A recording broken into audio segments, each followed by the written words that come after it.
Pinangunahan ng Philippine National Police Anti-Cybercrime Group ang pagbuo ng Special Investigation Team upang tuklasin ang mga responsable sa paggawa at pagpapakalat ng peke at online na medical bulletin na target si Pangulong Ferdinand Bongbong Marcos Jr.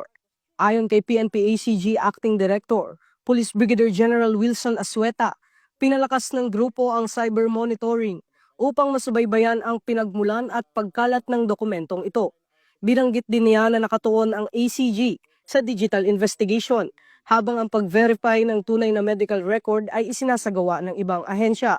Ipanaliwanag ni Police Brigadier General Asueta na ang posibleng kaso ay maaaring kaugnay ng Article 154 ng Revised Penal Code tungkol sa unlawful publications at fake news, pati na rin ang falsification.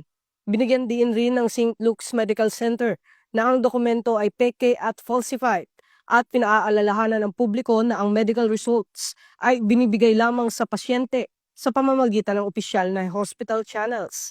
Hinihikayat ng PNP-ACG ang publiko na mag-ingat sa social media at huwag magbahagi o mag-post ng impormasyon na hindi tiyak upang maiwasan ang kalituhan at kaguluhan sa komunidad. Ito ang bagong PNP para sa bagong Pilipinas. Serbisyong mabilis, tapat at nararamdaman.